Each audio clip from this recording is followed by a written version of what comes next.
రండి బాబు రండి, సరసమైన ధరలు. ఎకరా భూమి కేవలం 99 పైసలకే. కొండలు గుట్టల మీద భూములు కాదు, అచ్చంగా ఏపీ ఆర్థిక రాజధాని విశాఖలో భూములు. ఎకరా భూమి కేవలం 99 పైసలకే. ఏంటి, నమ్మకం కుదరడం లేదా? నిజమండి బాబు, విశాఖలో టీసీఎస్ కంపెనీ కోసం ఎకరా 99 పైసలు చొప్పున 21 ఎకరాల్ని ప్రభుత్వం కేటాయించేసింది. 320 కోట్లకు పైగా విలువ చేసే భూమిని కారు చౌకగా 21 రూపాయలకే ఇవ్వడం ఏంటి అని ఆశ్చర్యపోకండి. బాబుగారి మాయాజాలం అలానే ఉంటుంది. మరి ఏమీ లేని అమరావతిలో ఎకరం 50 కోట్లని ప్రచారం చేయాలి. అన్నీ ఉన్న విశాఖలో భూములు 99 పైసలకే కంపెనీలకు దారాదత్తం చేసేయాలి. ఇదేనా చంద్రబాబు గారి పాలసీ? విశాఖకు ఏ కంపెనీ వచ్చినా 99 పైసలకే భూములు అప్పనంగా అప్పగిచ్చేస్తారా? విశాఖ ఫర్ సేల్ అని బోర్డు పెట్టేస్తారా? దీని వెనుక కూడా అవినీతి కథ దాగుందా? రూపాయికి చాక్లెట్ కూడా రాని రోజుల్లో ఎకరా స్థలం 99 పైసలకే వస్తుందంటే మీరు నమ్ముతారా? చాక్లెట్ తినే పిల్లాడు కూడా నమ్మడు. కానీ చంద్రబాబు గారి మాయాజాలంతో ఏదైనా సాధ్యమే. రాష్ట్ర ఆర్థిక రాజధాని విశాఖలో ఋషికొండ సమీపంలో అత్యంత ఖరీదైన ప్రాంతంలో ఎకరా 99 పైసలకే కట్టబెట్టేశారు. 21.16 ఎకరాలు 21 రూపాయలకే అప్పజెప్పేశారు. బాబుగారి మాయాజాలమా మజాక? టీసీఎస్ లాంటి కంపెనీకి 99 పైసలకే ప్రజల ఆస్తి దోచిపెట్టేస్తే సాఫ్ట్వేర్ కంపెనీలు క్యూ కట్టేస్తాయనేది చంద్రబాబు గారి పాలసీ. కానీ అలా వచ్చే ప్రతి కంపెనీకి 99 పైసలకే ఎకరా భూమి దోచిపెడతామని ప్రభుత్వం ఏదైనా కొత్త పాలసీ తీసుకొచ్చిందా అంటే అది లేదు. ఇది చంద్రబాబు గారి వ్యక్తిగత పాలసీ, లోకేష్ గారి లోతైన పాలసీ. మొన్ననే కదా 2000 కోట్లకు పైగా విలువ చేసే 13 ఎకరాలను లూలు సంస్థకు అప్పనంగా అద్దెకిచ్చేశారు.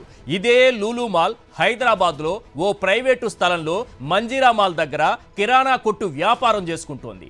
అక్కడెవరూ భూములు ఇవ్వలేదే, అప్పనంగా భూములు దోచిపెట్టలేదే. చంద్రబాబు గారి వ్యక్తిగత పాలసీ అలా ఉంటుంది. మరి లోకేష్ గారి లోతైన పాలసీ ఆ స్థాయిలో ఉంటుంది. మరి ఇలాంటి భూముల మాయాజాలం అనేకం జరిగాయి. ఇప్పుడు సామాన్య ప్రజలు అడుగుతున్నది ఏంటంటే, ఎకరం 99 పైసలు లెక్కన మొత్తం విశాఖను ఏ 10,000కో 20,000కో 30,000కో అమ్మినా అమ్మేస్తారా? అమరావతి కోసం 1,00,000 కోట్లు అప్పు తెస్తున్నారు. అప్పు ఎలా తీరుస్తారంటే 2,000 ఎకరాలను ఎకరా 50 కోట్లు చొప్పున అమ్మితే 1,00,000 కోట్లు వస్తాయి, అప్పు తీర్చేస్తాం అంటున్నారు. అర్థం కాని విషయం ఏంటంటే, అన్నీ ఉన్న విశాఖలో ఎకరం 99 పైసలకు అమ్మేస్తారు. ఏమీ లేని అమరావతిలో ఎకరం 50 కోట్లకు అమ్ముతారట. వినేవాడు పచ్చ చెవులోడైతే చెప్పేది చంద్రబాబు అన్నట్లుంది వ్యవహారం.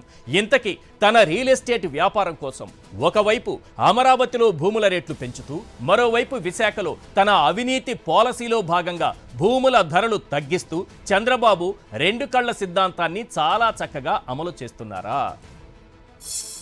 విశాఖలోని ఋషికొండలో ఎకరా 99 పైసలకు అమ్మడం మీరెక్కడైనా చూశారా? 21.16 ఎకరాలు 20 రూపాయలకే ధారాదత్తం చేయడం మీరెప్పుడైనా విన్నారా? 350 కోట్ల విలువైన స్థలాన్ని 20 రూపాయలకే లీజుకివ్వడం వెనుక ఆంతర్యం ఏంటి? ఎకరా 99 పైసల లెక్కన మొత్తం వైజాగ్ను 10,000కో 20,000కో అమ్మినా అమ్మేస్తారా?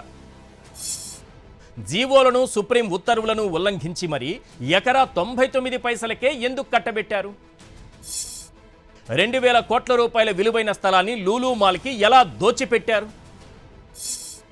ఎకరం 150 కోట్లు విలువ చేసే స్థలాన్ని లూలుకి అప్పనంగా అద్దెకు ఎందుకు ఇచ్చారు? ఉర్సా క్లస్టర్ ప్రైవేట్ లిమిటెడ్కి అత్యంత చౌకగా 60 ఎకరాలు ఎందుకు కట్టబెట్టారు? అమరావతిలో ఎకరం 50 కోట్లు ఎలా పలుకుతోంది? వైజాగ్లో ఎకరా 99 పైసలకే ఎలా దొరుకుతుంది?